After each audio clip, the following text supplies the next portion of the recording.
Alors, commençons la deuxième partie de cette séance sur le théorème de Norton maintenant. Je vais commencer par le principe. Alors, on va voir que plus ou moins c'est la même chose que le théorème de Thevenin, avec une petite différence. Alors, supposons toujours comme avant que vous avez un dipôle. Supposons c'est juste une résistance R entre A et B qui est connecté à un réseau électrique, là, très compliqué. OK? C'est dingue. Alors, maintenant, je peux dire que ça, c'est toujours équivalent à cette branche-là, R,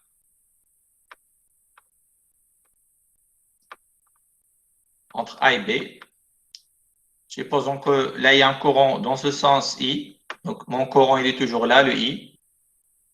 Et je vais dire que voilà, tout ce qui est à l'intérieur là peut être équivalent à un générateur de courant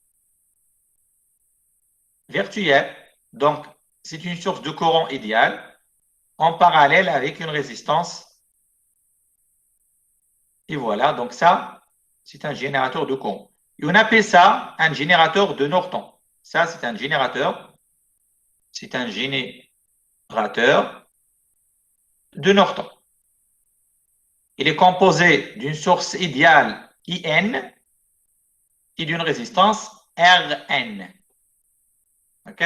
C'est-à-dire la différence entre ce que vous avez, la différence avec le théorème de Thevenin, c'est que tout simplement là, au lieu de dire, d'imaginer un générateur de Thevenin de tension, on imagine un générateur de courant. Et un générateur de courant, on l'appelle là un générateur de Norton. Mais c'est la même méthode. Et on va voir que, encore là, pour que je puisse déterminer le courant E, j'aurai besoin de déterminer le courant de Norton est N, la source de courant est N, et la résistance de Norton R. Alors, supposons par exemple, alors avant de ça, il faut d'abord établir, par exemple, dans cette situation, il faut établir une relation pour le courant I. Alors, le courant I dans cette situation, c'est quoi? Essayez de penser un peu. Qu'est-ce que vous avez là? Qu'est-ce que vous voyez?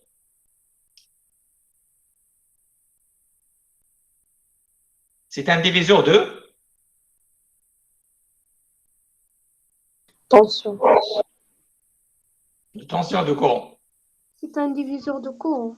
Très bien. Un diviseur de courant. Ça veut dire que le courant est N qui vient de là et se divise entre deux courants, là et là. Et mon courant I, c'est une partie de ce courant N, donc est égal à quoi? Est égal à quelque chose fois N. Sur quelque chose, c'est quoi? En bas, c'est la somme des résistances, Rn plus 1, R, et en haut, Rn.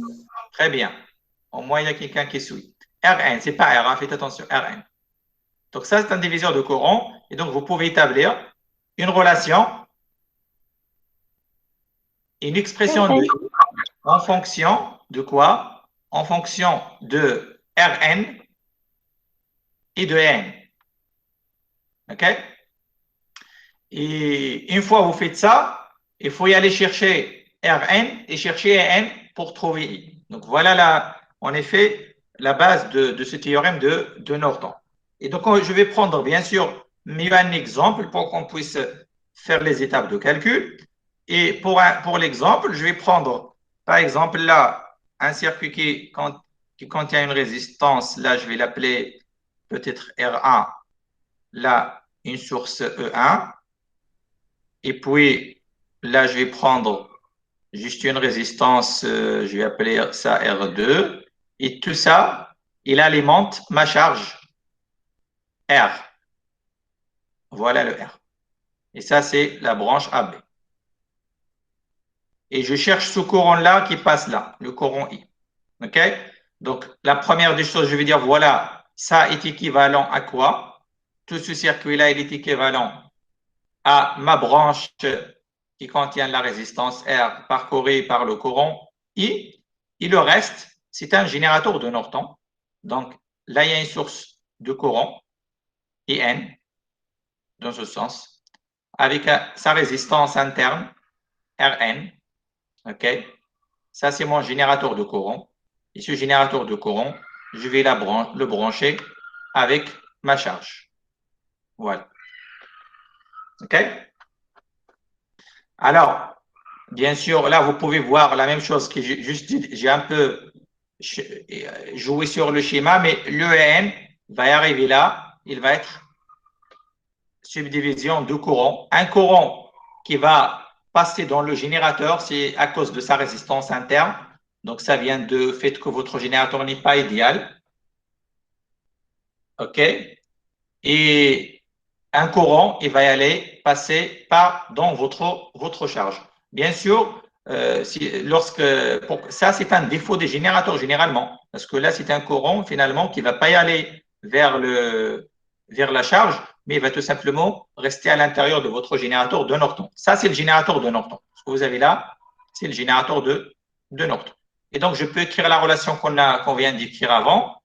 I est égal, c'est un diviseur de courant, Rn sur Rn plus R, IN. Voilà ma première relation que je vais utiliser et que j'aurai besoin après. OK? Alors,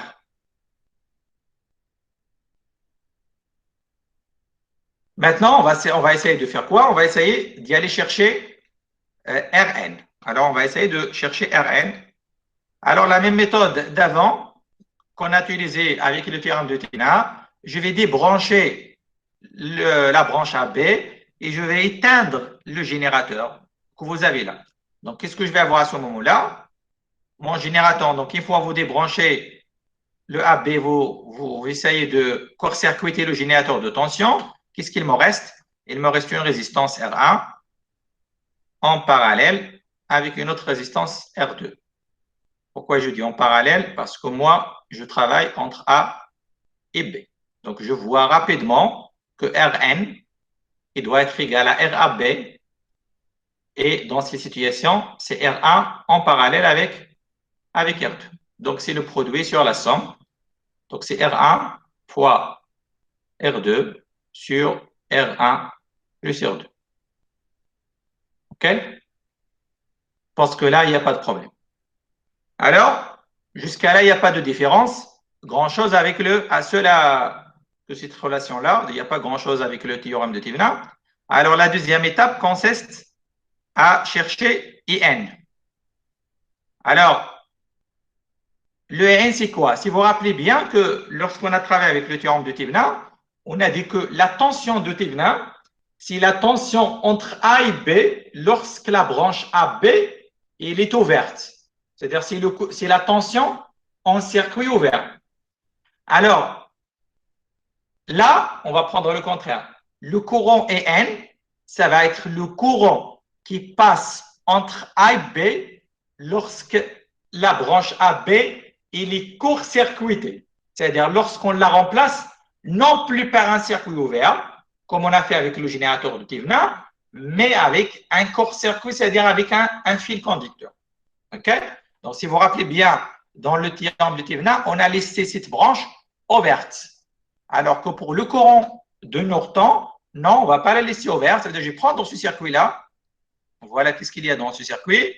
Vous avez la résistance, votre source E1, R1, R2. Et puis, entre A et B, qu'est-ce que je dois faire? Je dois établir un court-circuit, comme ça. Et le courant EN, c'est ce courant-là. OK? Pourquoi ce sens? Faites attention, le sens de A à B, parce que le courant que je cherche déjà I, il est dans ce sens. C'est tout simplement, oui, le courant est N, c'est la valeur de ce courant I lorsque là, il y a un court-circuit. Et donc, je dois y avoir le même sens, sauf que ce n'est pas la même valeur, parce que j'ai changé la résistance par un court-circuit. OK? Alors, Maintenant, je vais essayer de chercher n. Une fois que vous faites ça, ça c'est le circuit sur lequel je vais travailler. Maintenant, je vais essayer de chercher n. C'est quoi? Dites-moi, qu'est-ce que je peux faire comme simplification là? Qu'est-ce que vous voyez?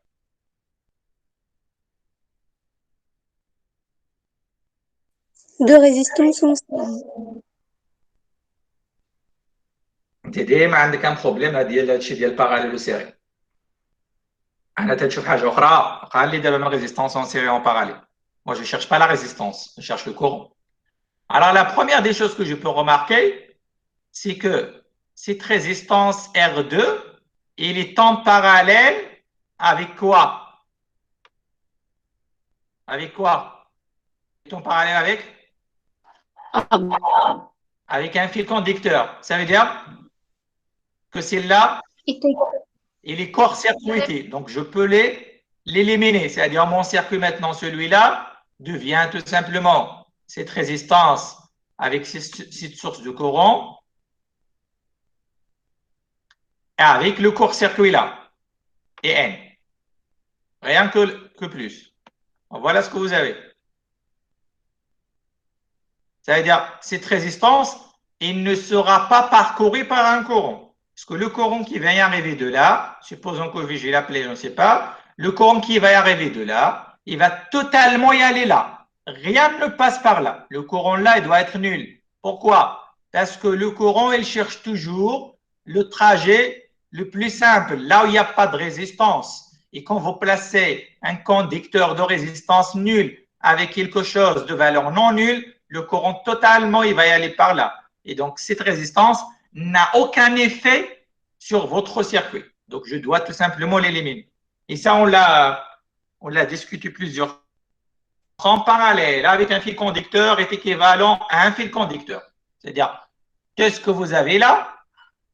Il est équivalent juste à un fil conducteur. OK? C'est la résistance.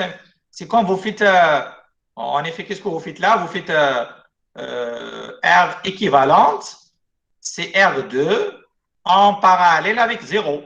Et donc, c'est 0 fois R2 sur 0 plus sur 2. Et ça fait un 0. Un 0, c'est un fil. Voilà. Ça, c'est un 0. OK? Si vous préférez utiliser les formules mathématiques, voilà. Si vous préférez travailler comme un physicien, je l'ai déjà donné l'explication. Alors, une fois que vous faites ça, c'est terminé. Maintenant, dites-moi, et N, c'est quoi? Ouais? C'est quoi N maintenant?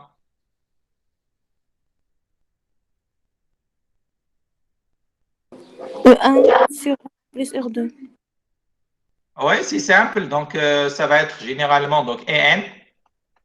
C'est quoi? Donc, il est dans ce sens. Ça veut dire il est là. Donc, celui-là, c'est un générateur. Et donc, c'est E1 sur R1 tout simplement. Voilà.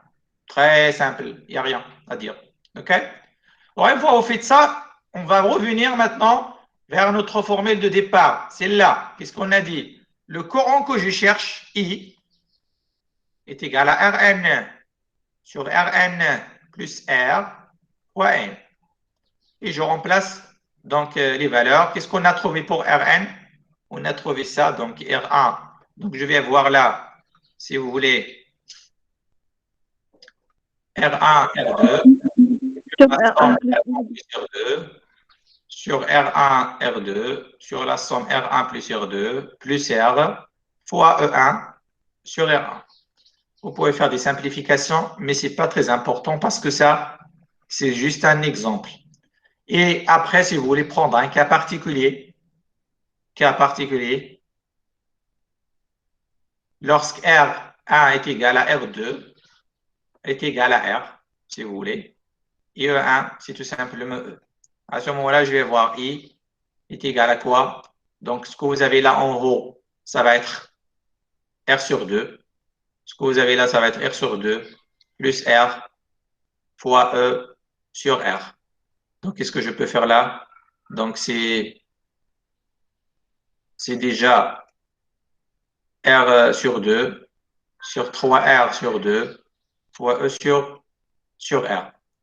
Donc, je peux simplifier le 2 avec le 2, le R avec le R.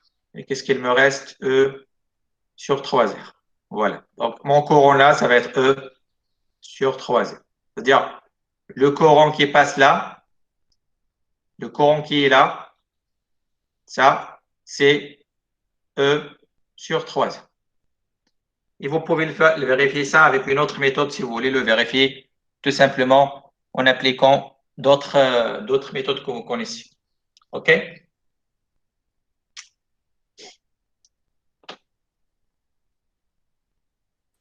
Alors, Monsieur,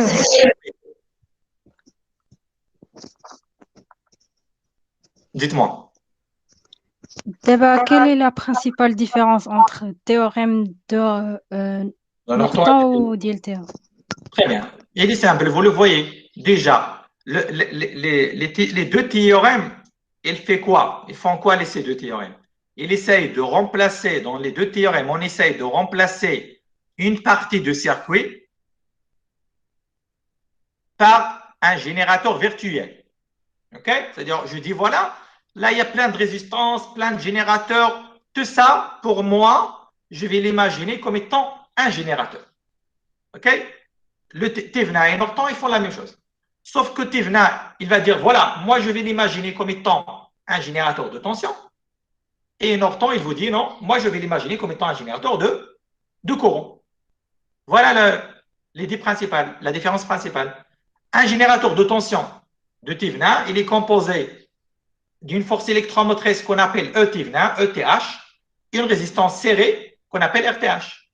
Le générateur de Norton, c'est un générateur de courant, et donc il est composé d'un courant IN et une résistance parallèle RN, parce que c'est un générateur de courant, la résistance, il est en parallèle toujours. Parce que ça, c'est la définition d'un générateur de courant réel, non idéal. Dans un générateur de courant non idéal, il y a toujours une résistance en parallèle. Dans un générateur de tension non idéal, il y a toujours une résistance série.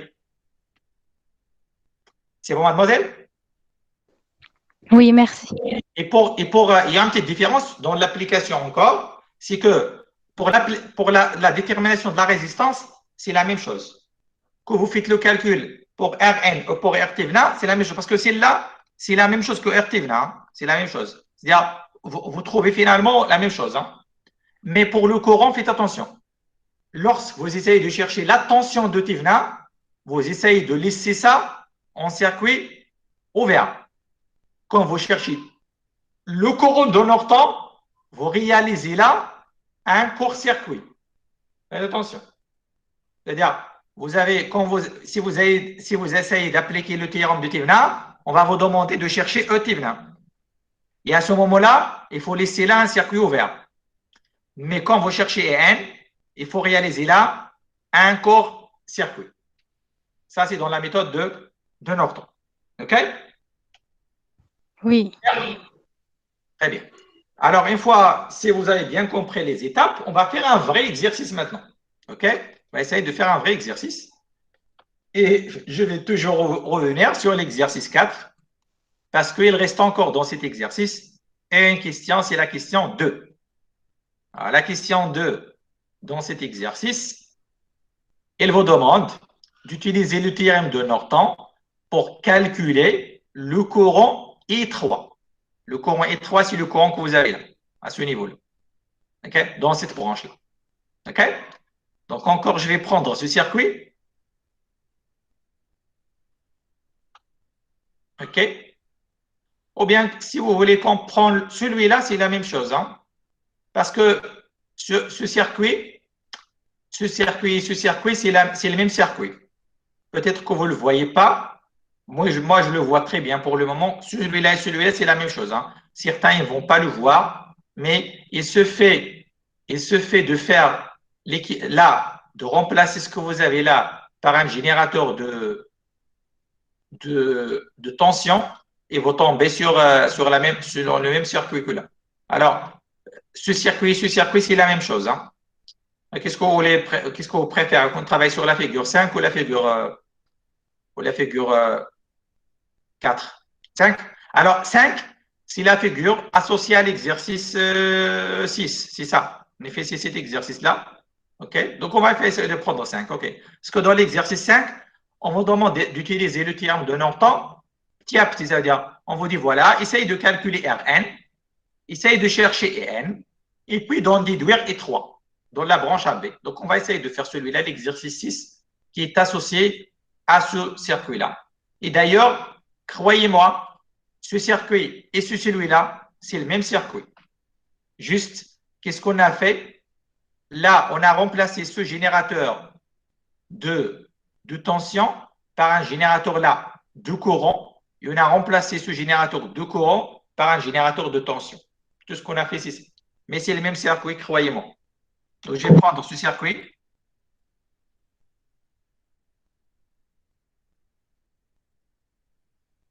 Je vais les déposer sur mon tableau blanc. Et puis là, je vais dire, voilà, ça c'est l'exercice 6 de TD2, de TD3. Okay? Alors, on va essayer d'appliquer le théorème. Alors, on va commencer par les étapes, okay, de mon circuit. Alors, voilà la branche sur laquelle je vais travailler, c'est là, la branche AB. C'est-à-dire, je m'intéresse au courant étroit. OK?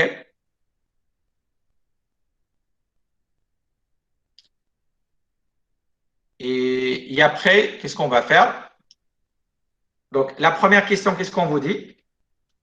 Alors, faites attention, là encore, on peut même utiliser, on peut même chercher le courant étroit en prenant la branche AM en totalité, de A jusqu'à N. Parce que c'est le même courant qui passe par là. Okay? On peut faire ça. Mais je vais essayer de prendre les choses comme elles sont dans l'exercice, puisqu'on vous dit, essayez de chercher, de travailler sur la branche AB. Mais je peux déterminer le courant étroit en prenant la branche AM. C'est-à-dire, tout ce qui est dans la branche AM, je vais le prendre, et tout ce qui est tout ce qui est en dehors de ça, je vais le laisser. Okay? Mais je vais utiliser ce que vous avez sur l'exercice. Je vais prendre AB. Alors, une fois que vous faites ça, alors d'abord, je vais essayer de faire l'équivalence. Alors, l'équivalence, c'est quoi? Je vais laisser cette branche-là. Voilà. Ma résistance et mon générateur, ils sont là. Ça, c'est E. C'est là, c'est R. Le courant étroit, il est dans ce sens. Et le reste, tout le reste, je vais le considérer comme étant un générateur de Norton. Donc là, il y a une résistance de Norton, il y a une source de courant de Norton. Voilà, et voilà. Donc le courant IN de Norton, c'est celui-là.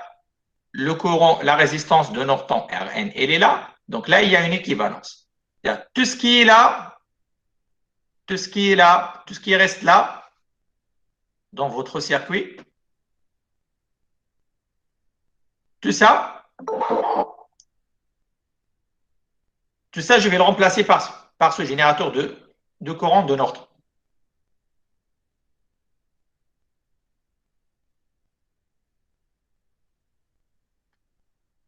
OK?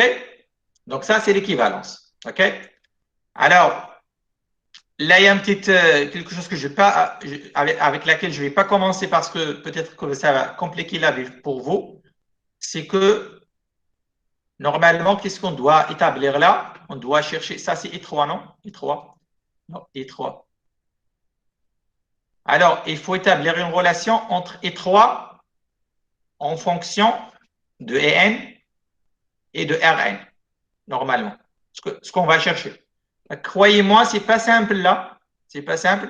Donc, je vais laisser ça à la fin, quand j'aurai besoin de ça. Parce que je n'aurai pas besoin de ça pour le moment. Pour le moment, dans la première question, je vais chercher Rn. Dans la deuxième question, je vais chercher En.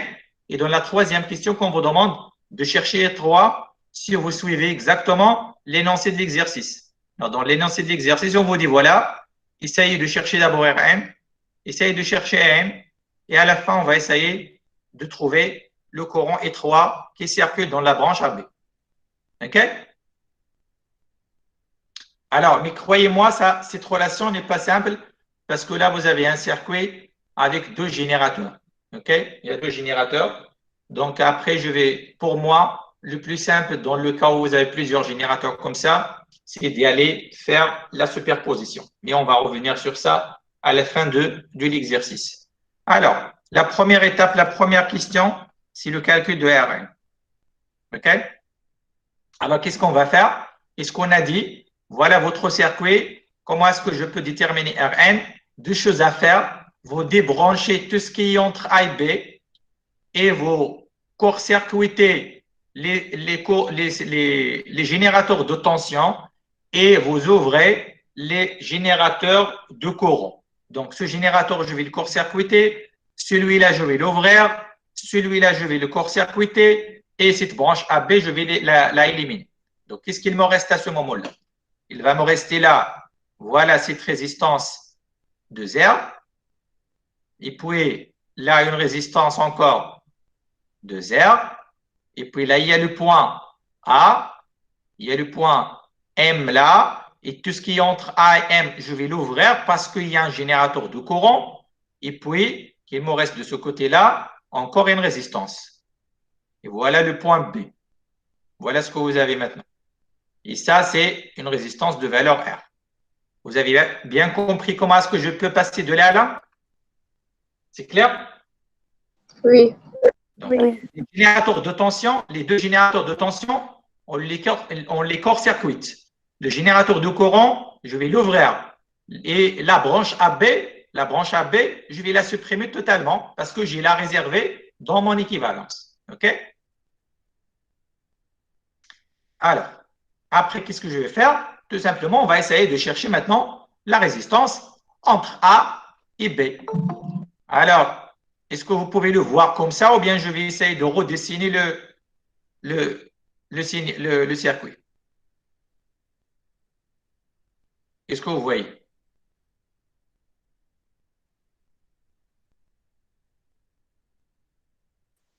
Qu'est-ce que vous voyez comme résistance entre RAB, entre A et B?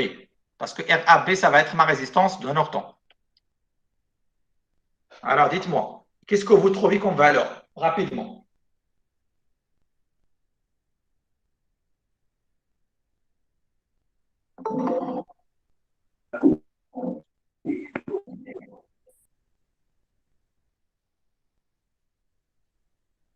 Oui?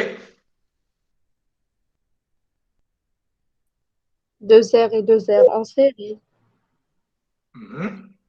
En même temps, R en parallèle avec R. Alors, faites attention. Ces deux résistances qui sont là, elles sont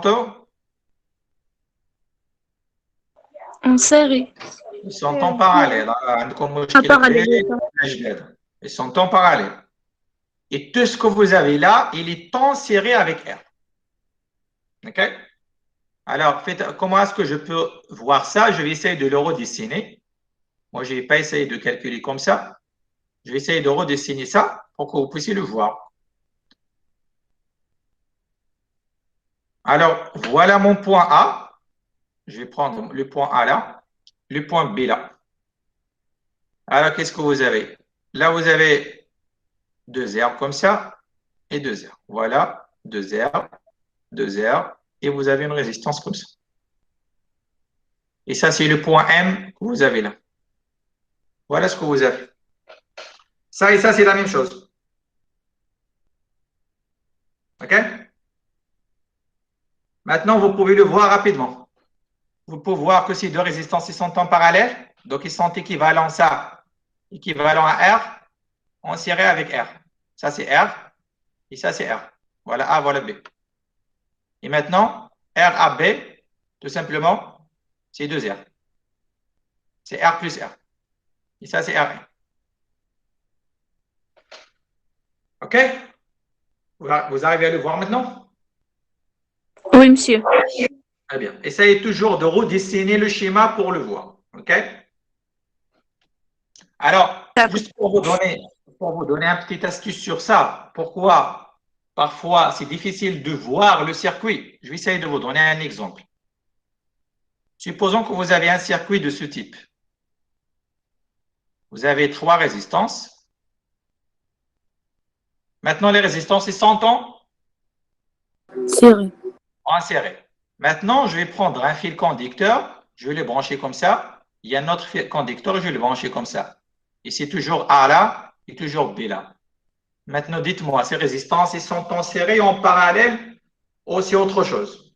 Ni en série, ni en parallèle. Je vais les appeler R, tous R.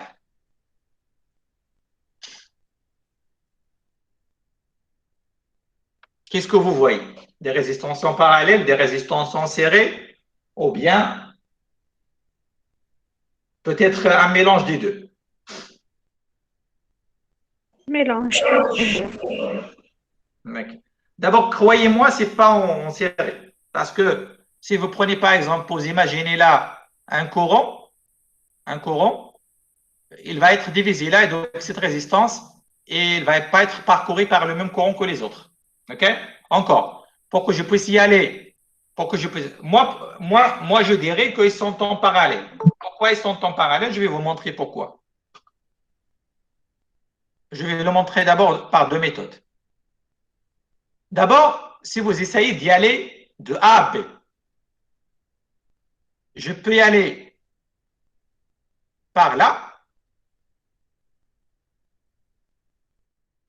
Et à ce moment-là, je vais passer juste par R, par cette résistance. Je peux y aller par quelle route encore? Je peux y aller par là. Et à ce moment-là, je passe juste par celle-là. Et je peux carrément y aller par là. Donc, il y a différents chemins à suivre. Sûrement, là, vous avez quelque chose qui est en parallèle. Mais comment est-ce que je peux vraiment voir ça? Alors, faites attention. Qu'est-ce qu'on fait? Alors, je vais dire, voilà. Je vais essayer de prendre des points. Alors, je vais appeler ce point-là, par exemple, C. Et ce point-là, je vais l'appeler D. OK? Mais qu'est-ce que vous pouvez voir? Que ce point C, c'est le même point que B. Oui ou non? Parce que ça, c'est un fil conducteur. Et ça, c'est le point B. Et donc, BC, c'est la même chose. Et encore, le point A et le point D, c'est la même chose. Donc, ça, c'est le point A. Donc, finalement, là, qu'est-ce que vous avez? Vous avez là, je vais essayer d'effacer ça. Ce que vous avez là, pardon.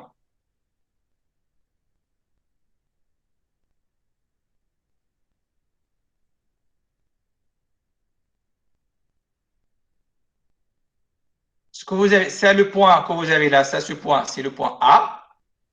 Pardon, c'est le point B. Et ça, c'est le point A. OK? Après, je vais essayer de faire quoi? Je vais redessiner ça. Je vais dire, voilà, ça, c'est A. OK? Et de ce côté-là, vous avez B. OK? Alors, qu'est-ce que vous avez entre A et B? C'est ça la question. Entre A et B, pour que je puisse y aller de A et B, je peux y aller par là. Donc, voilà, je suis sur A, je passe par cette résistance et je suis en B. Et donc, cette résistance, elle est entre A et B. Donc, je vais la prendre là. Voilà ma première résistance. Elle est entre A et B. Je vais les appeler R1, R2, R3 pour ne pas se tromper. Donc, R1, il est placé entre le point A et le point B, parce que ça, c'est le point B. Encore, qu'est-ce que vous avez? R2, il est entre quoi et quoi? Il est entre B et A. Et donc, il est encore entre A et B. Voilà. R2, il est là. Alors, la troisième, c'est là. Il est entre quoi et quoi? Il est encore entre A et B. Ça veut dire que c'est juste une question de vision. Est-ce que je peux le voir ou non? Mais ces deux circuits, c'est la même chose. Et là, vous avez 3 résistances qui sont en parallèle. Ici, R1 est égal à R2 est égal à R3. Et R à B, ça va être tout simplement R sur 3 est égal à R. C'est ça est égal à R. OK? Vous voyez que parfois, c'est difficile quand vous changez juste l'aspect, ça change tout. OK? Oui, monsieur. Très bien. Donc, est-ce que c'est clair pourquoi j'essaye toujours de changer le schéma un peu pour le voir mieux? OK? Alors maintenant, une fois que vous faites ça, qu'est-ce qu'il me reste à déterminer maintenant dans la deuxième question? C'est de déterminer le courant de Norton et N. OK? Alors, qu'est-ce qu'on a dit? Qu'est-ce qu'on doit faire? On va prendre notre circuit, tout ce qui est en rouge là, et puis tout ce qui est entre A et B, je vais le remplacer par un court-circuit, c'est-à-dire par un fil conducteur. Et donc, mon circuit devient,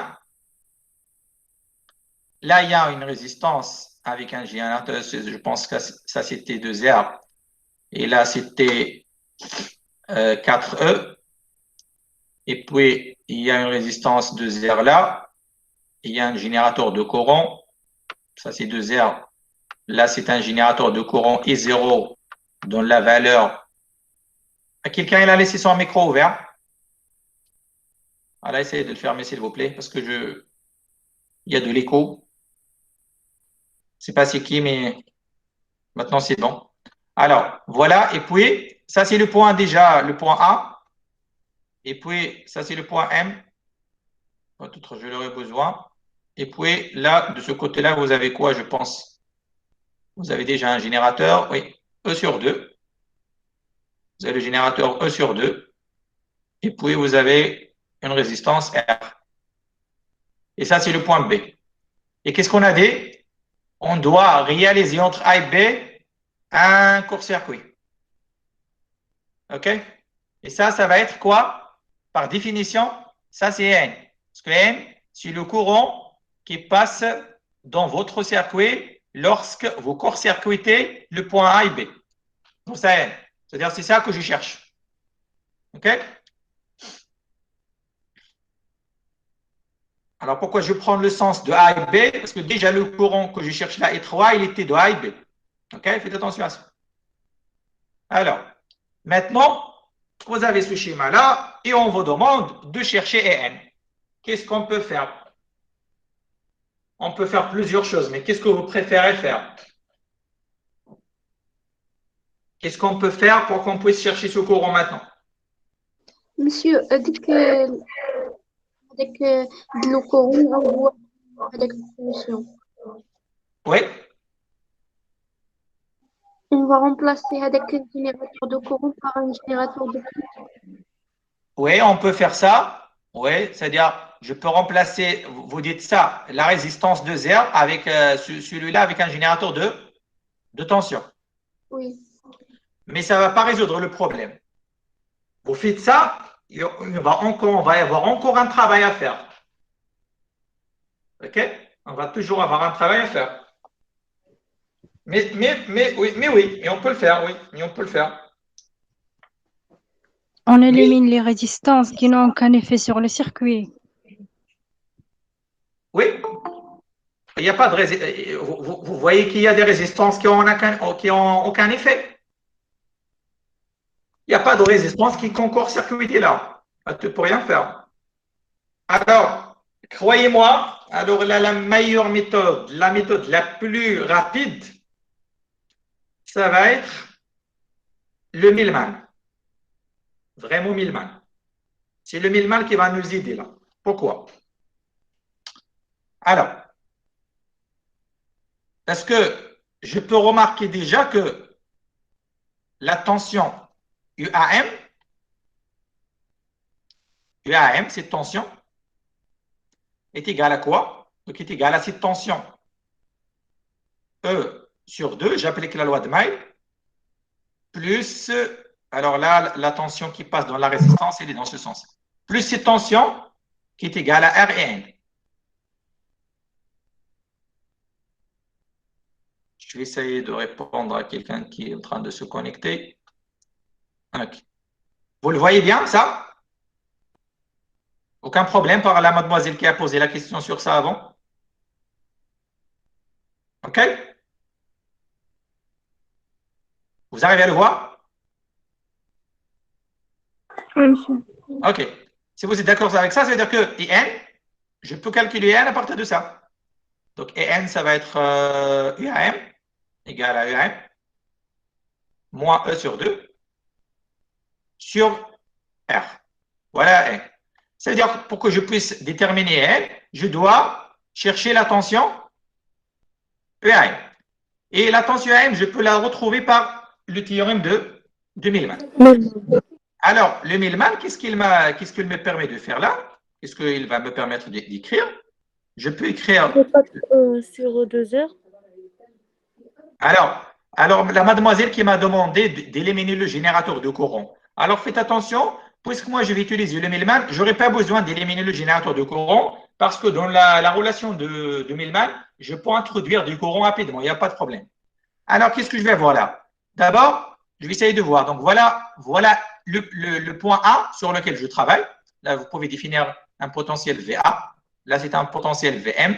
Et moi, en effet, je cherche VA moins VM. OK? Alors, qu'est-ce que vous avez branché en A? Qu'est-ce que vous avez branché? Vous avez branché ça, cette branche. Vous avez celle-là, puis vous avez celle-là, pardon, qui contient 4E, et puis vous avez celle-là. Vous avez 4 branches. OK? La première branche, celle-là, je vais la prendre en premier. C'est une branche qui contient un courant. Donc, directement, je vais prendre I0. Plus, maintenant, je vais commencer par les autres. Donc, je vais aller là. Qu'est-ce que vous avez comme tension? 4E sur 2R. Plus celle-là de ce côté-là. E sur 2 sur R. Plus, qu'il me reste? Qu'est-ce qu'il me reste? Celle-là. Alors, celle-là, qu'est-ce que vous avez comme tension de ce côté-là? 0. 0 sur 2R. Faites attention. Voilà ce que vous avez. Vous avez bien compris pourquoi j'ai pris E0 là? Parce que ça, c'est déjà un courant. Parce que ça, c'est quoi ça? 4E sur 2R, c'est quoi? C'est un courant. Une tension sur une résistance, c'est un courant. Donc, vous prenez là le générateur sur la résistance. Le générateur sur la résistance. Mais ça, c'est déjà un courant. Je vais le prendre comme étant un courant. Et ça, essayez de revenir, essayez d'y aller sur la vidéo de Millman pour voir. On a dit ça, que lorsque on prend tous les courants, et puis pour là où vous avez des résistances, vous prenez le potentiel que vous avez sur la résistance. Essayez d'y aller sur la définition de Millman pour voir comment est-ce que j'ai introduit ce courant I0 là. Et puis, je dois diviser sur toutes les résistances. Donc, 1 sur les inverses de résistance. 1 sur 2R, plus 1 sur 2R, plus 1 sur R. Vous avez celle-là, la première, vous avez celle-là, et puis vous avez celle-là. Là, il n'y a pas de résistance. OK? Alors, on va continuer ce calcul. Donc, le I0, c'est déjà défini dans l'exercice. I0, c'est 3E sur 2R, hein, déjà. C'est 3E sur 2R, plus 4E sur 2R, plus là, c'est E sur 2R, plus 0. Et puis en bas, vous avez 1 sur 2R, plus 1 sur 2R, plus 2 sur 2R, pour que je puisse simplifier avec ça. Donc, qu'est-ce qu'il me reste? En haut, je vais avoir 7 8E sur 4. En haut, ça va donner 2E. Donc, voilà, UAM égale à quoi? Est égal à 2E. Un petit calcul. Maintenant, voilà, donc ça fait quoi? Donc, EN, mon EN maintenant est égal à quoi? 2E moins E sur 2 sur R. Et ça fait quoi? 3E sur 2R. Un petit calcul et vous avez N. Voilà, maintenant vous avez N et vous avez déjà votre résistance Rn.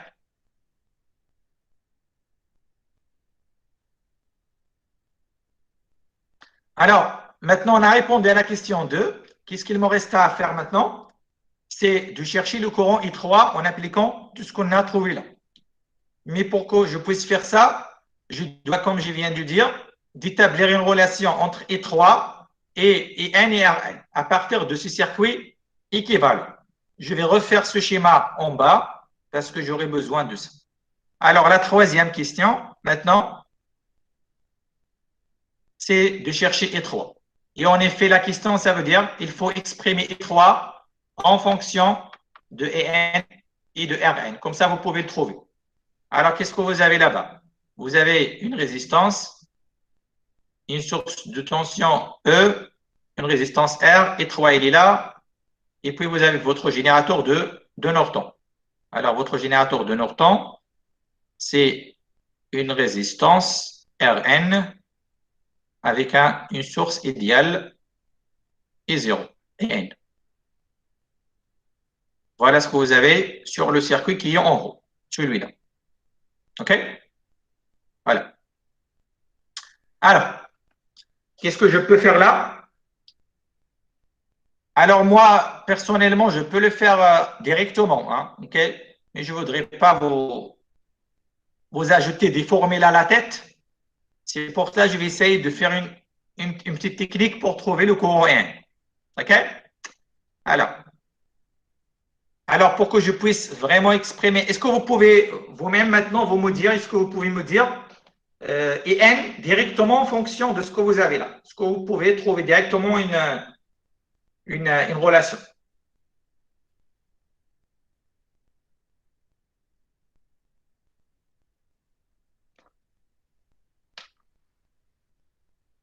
Est-ce que vous voyez directement une relation entre étroit et N?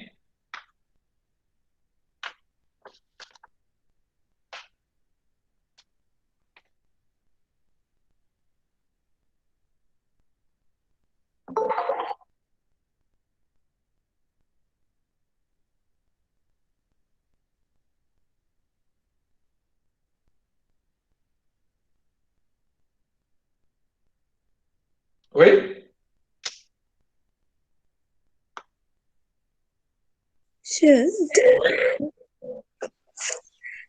On fait le diviseur. Un diviseur de courant. Et vous pouvez appliquer le cas d'un diviseur de courant quand il y a deux sources. Vous le pouvez le faire? Vous avez cette formule à la tête? On peut le faire, hein. Il y a une relation d'un diviseur de courant là où vous avez deux générateurs. On peut le faire. Mais vraiment, croyez-moi, moi, je ne voudrais pas vous ajouter tout ça à la tête. Hein. Parce que mémoriser tout ça à la tête, c'est. Moi, je préfère d'avoir des lois simples dans la tête que de voir plusieurs lois dans la tête. Mais si vous connaissez la formule, essayez de me le dire.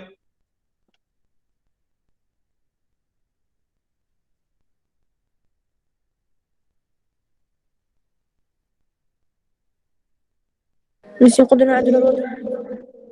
Loi de Pouillet, non, parce que vous avez une déviation. La loi de Pouillet, il est intéressant lorsque vous n'avez pas quelque chose qui est en parallèle. Alors, croyez-moi, le plus simple là, c'est la superposition. Quelqu'un parmi vous, peut-être l'autre fois, ils ont pensé que la superposition, c'est une complication des choses. Mais non, croyez-moi, ça va nous des idées là. Parce que celui-là, je peux le voir comme étant deux circuits. Dans le premier, je vais juste garder le générateur de courant. Vous vous rappelez bien de la superposition? Qu'est-ce qu'on fait? On divise ça en deux circuits. Dans chaque circuit, je vais juste prendre un seul générateur. Vous vous rappelez de ça? Oui. Donc, dans le premier circuit, je vais garder le générateur IN. Et là, ma résistance Rn. Et tout simplement, en haut, je vais avoir ma résistance petit r. Mais le courant que je vais prendre là, ça va être I3'. C'est-à-dire juste une partie de mon courant, ce n'est pas le courant total. Et dans le deuxième circuit, voilà ma résistance petit r. Je vais garder ce générateur E, petit r. Ce courant, je vais l'appeler I3 du prime. Et puis là, je vais voir ma résistance Rn. Et puis en bas, qu'est-ce que je vais faire là? Rien. Parce que ça, c'est un générateur de courant. Et le générateur de courant, pour l'éliminer, il faut tout simplement l'ouvrir. Je vais l'ouvrir, donc il n'y a rien là. OK? Donc voilà qu'est-ce qui reste. Alors dites-moi maintenant, de ce côté-là, le plus simple, et de prime 3, c'est quoi? Le Pouilly, directement. Pouilly.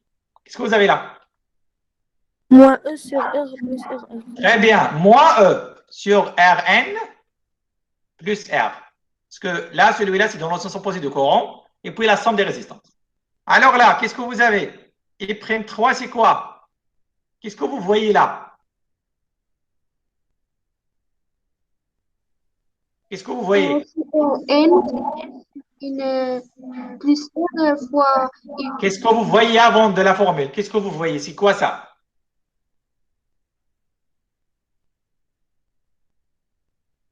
C'est un diviseur de courant. un diviseur de courant, très bien. Donc, c'est un diviseur de courant, ça veut dire I'3, c'est juste une petite partie de IN. Donc, c'est quelque chose de N. Et qu'est-ce que vous avez là? La somme des résistances en bas. Et en haut, vous avez Rn. Rn. Moi, je cherche le courant qui passe dans R. Donc, en haut, je vais prendre Rn. OK? Et voilà. Et maintenant, votre courant, c'est quoi? I3, c'est quoi I3?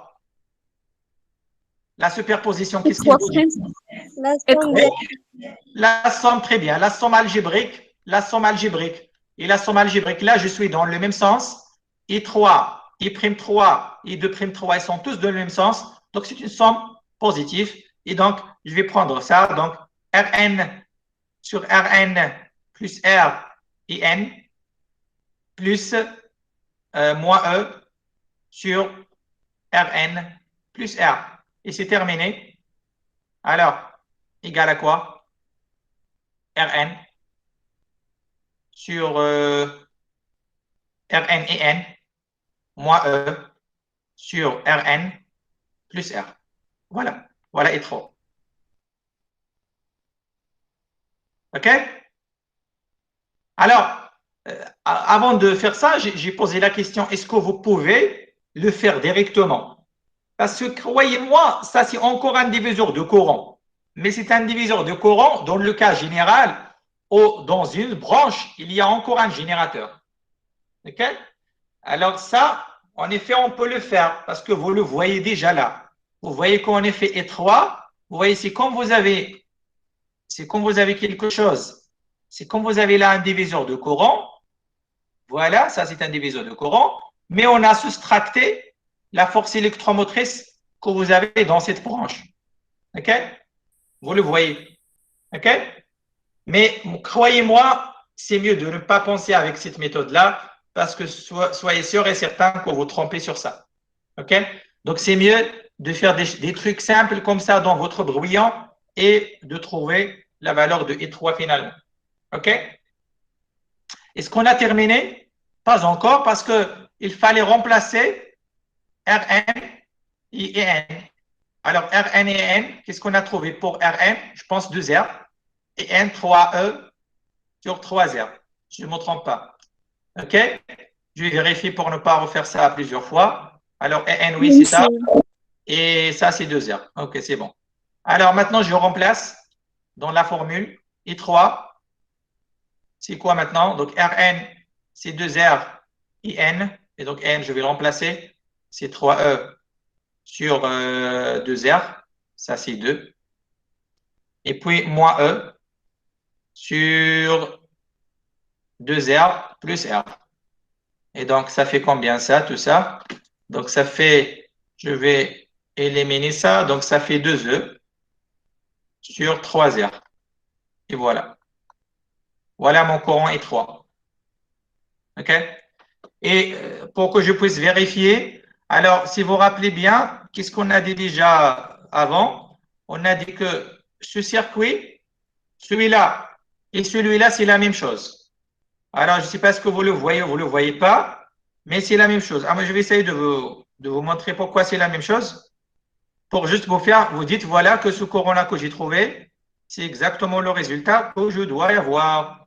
Alors, je vais essayer de prendre ces deux circuits et en même temps, d'abord, je vais essayer juste de vous expliquer l'équivalence.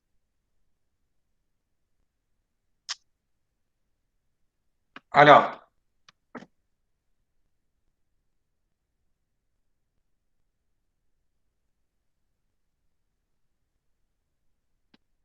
moi, pourquoi je dis que ces deux circuits, c'est la même chose?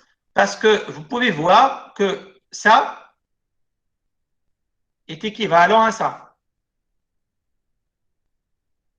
Et ça, il est équivalent à celui-là. OK? Alors pourquoi? Je vais essayer de faire deux couleurs qui sont différentes. Alors, celui-là, c'est la même chose que celui-là. Alors pourquoi? Parce que si vous prenez tout ce qui est en rouge, alors, si vous prenez celui-là qui est en rouge là, c'est un générateur. Vous avez la résistance R. Vous avez 2 R comme résistance et vous avez 3 E comme force électromotrice. Donc, celui-là doit être équivalent à un générateur de Norton dans lequel vous avez un générateur de Norton, ou bien vous dites de courant, dans lequel vous avez une source de courant, une résistance. En parallèle. Cette source de courant I, 0 doit être égal à la force que vous avez là, c'est-à-dire 3E divisé par la résistance que vous avez là, 2R. Et là, je prends la même résistance. Et vous voyez que ça, c'est celui-là. Vous voyez que là, vous avez 3E sur 2R. Et là, vous avez une résistance 2E. Alors encore, entre ça et ça, on a fait ça 1000 fois. Ça, on l'a déjà montré que c'est la même chose que celui-là. Donc, ces deux circuits, c'est la même chose. Et quand je dis que c'est la même chose, c'est-à-dire le courant I3 qui circule là, c'est la même chose que le courant I3 qui circule là. C'est le même courant. OK? Alors, ça veut dire quoi, c'est le même courant? Parce que celui-là, I3, on l'a déjà calculé l'autre fois lorsqu'on a utilisé le Millman et lorsqu'on a utilisé les lois de Kirchhoff. Et vous voyez le résultat qu'on a trouvé là avec les lois de Kirchhoff. Voilà, on a trouvé 2E sur 3E. OK?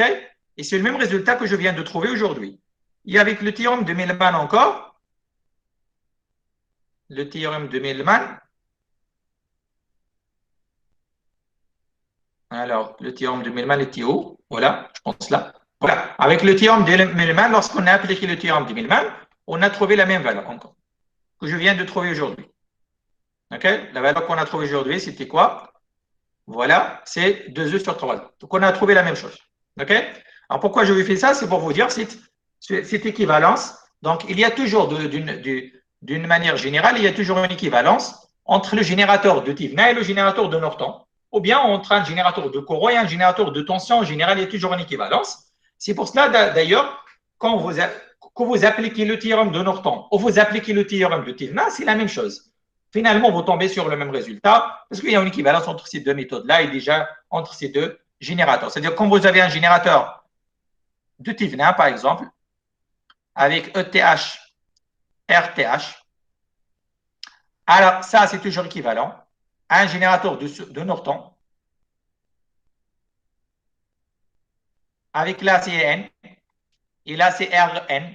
Et vous avez les relations suivantes. Rn, c'est la même chose que RTH et ETH, c'est Rn et N. Ou bien, vous pouvez dire IN, c'est ETH sur RTH. Alors, pourquoi je vous dis ça? C'est-à-dire, supposons que dans un exercice, on vous demande de chercher un courant par le théorème de Norton et de retrouver le même résultat par le théorème de Thevenin. Ce n'est pas l'appel d'y aller revoir, de rechercher la résistance 2 fois, parce que c'est la même résistance. Donc, et vous ne pouvez même pas, si vous voulez, vous pouvez juste chercher ETH et de trouver N après. Ce n'est pas l'appel de refaire les calculs. OK? Donc, ça veut dire quoi? Ça veut dire que, supposons, je vais aller sur un exercice qu'on a fait. Un exercice qu'on a fait, le cas plus simple. Le cas le plus simple, c'était celui-là. Dans celui-là, dans ce circuit-là, je vais le prendre. Dans ce circuit, qu'est-ce qu'il y avait? Il y avait une résistance avec une source E, E1, R1, et puis là, il y avait R2, et puis là, vous avez votre charge R. Et on a dit que ça est équivalent à une source de courant de Norton une résistance de Norton avec votre R. Ça, c'est R, Rn et N. Et qu'est-ce qu'on a trouvé? On a trouvé que IN est égal, Rn est égal. Je ne pense pas, qu'est-ce qu'on a trouvé là? Je vais prendre le dernier cas lorsqu'on a pris le cas particulier. Hein. Le cas particulier, on a trouvé quoi? On a trouvé, ok, qu'est-ce qu'on a trouvé dans le cas particulier? Oh bien, je vais prendre le cas total, hein, okay, le cas général. Alors, on a trouvé que Rn, c'est l'association R1 avec 2 en parallèle. Donc là, Rn, c'était R1 en parallèle avec R2. IN, pour Rn et N, on a trouvé CE1 sur R1. CE1, on a trouvé que CE1 sur R1. Alors maintenant, supposons qu'on voudrait utiliser le théorème de Thevenin. Alors je vais dire, voilà, ce circuit-là, il est équivalent à un générateur de Thevenin avec sa force électromotrice ETH et sa résistance serrée RTH et ma résistance de charge R. OK? Alors, quelle est la valeur de RTH et de ETH? Ce n'est pas la peine de refaire la méthode. Ce n'est pas la peine d'y aller faire la méthode, mais je vais utiliser ces formules d'équivalence. Alors, l'équivalence, il vous dit, voilà, RTH, c'est tout simplement la valeur de Rn que vous avez trouvé avant. Donc, c'est R1 en parallèle avec R2. Et ETH, c'est le courant N divisé par la résistance Rn, et donc, pardon, multiplié par la résistance Rn, c'est Rn et N. C'est Rn et N. Et donc, c'est R1 en parallèle avec R2, donc c'est R1, R2 sur R1 plus R2 fois En, qui était E1 sur E2, sur R1. Et celle-là, c'est R1, R2 sur la somme. Alors maintenant, c'est quoi I? Le courant I qui est là, en utilisant Thevenin. En utilisant Thevenin, qu'est-ce que je vais dire? Voilà, I, ça va être tout simplement O Thevenin sur R Thevenin plus R. Et je vais essayer de remplacer avec ça. Donc, ça va être R1, R2 fois E1 sur R1 sur la somme R1 plus R2 sur R1, R2 sur R1 plus R2 plus R. Est-ce que ça, c'est la même chose qu'on a trouvé avec Norton? Je pense que si oui. Voilà, si vous allez, qu'est-ce qu'on a trouvé avec Norton? On a trouvé dans le cas général, voilà, oui, ça. Et donc, c'est la même formule. Ce que vous avez trouvé là, c'est la même chose. OK? Ça veut dire que l'idée que je voudrais